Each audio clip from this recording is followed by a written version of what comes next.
ஐ. உங்க எல்லாத்துக்குமே ஐனா என்னன்னு மீனிங் தெரியும். ஐனா தமிழ்ல நான் அப்படின்னு உங்க எல்லாத்துக்குமே தெரியும். இந்த ஐக்கு வேற சில மீனிங்ஸும் இருக்கு. அது என்னன்னு பார்க்கலாம். ஐனா நான் அப்படின்னு உங்களுக்கு தெரியும்.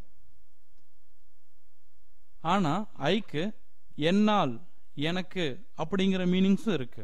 ஸோ ஐ, நான், என்னால், எனக்கு இந்த மூணு மீனிங்ஸுமே இருக்கு.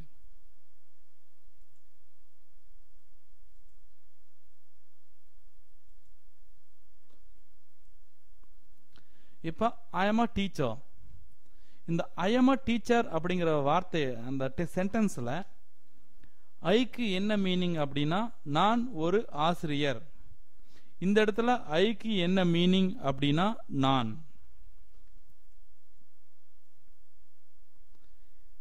I can run.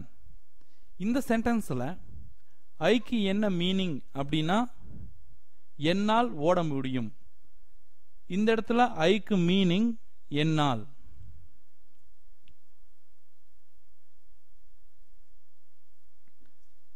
இப்போ ஐ நோ மிஸ்டர் குமார். எனக்கு குமாரை தெரியும். இந்த இடத்துல ஐக்கு என்ன மீனிங் அப்படின்னா எனக்கு. ஸோ ஐக்கு இந்த மூணு மீனிங்ஸும் இருக்கு. நான், என்னால், எனக்கு.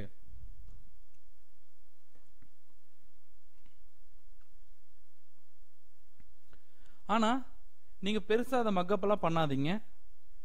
தமிழ்ல இந்த மாதிரிலாம் மீனிங்ஸ் இருக்கு அப்படின்னு தெரிஞ்சுக்கிறதுக்காக தான் நாங்கள் இந்த வீடியோஸ் கொடுத்துருக்கோம். மற்றபடி ஐ ஆஸ் யூஷுவல் நீங்கள் யூஸ் பண்ணுற மாதிரி யூஸ் பண்ணிக்கோங்க. ஓகேங்களா? ஐனா நான், என்னால், எனக்கு இந்த மூணு மீனிங்கும் இருக்கு. ஆனால் நம்ம இங்கிலீஷில் பேசும்போது ஒரு எக்ஸாம்பிள் பாருங்க. இப்போ நான் ஐ கேன் ரன் இல்லை ஐ கேன் ரைட் அப்படின்னு சொல்கிறேன்னு வச்சுக்கோங்களேன். இப்போ ஐ கேன் ரைட் அப்படின்னு நான் சொல்கிற இடத்துல இந்த இடத்துல ஐக்கு என்ன மீனிங்? என்னால்.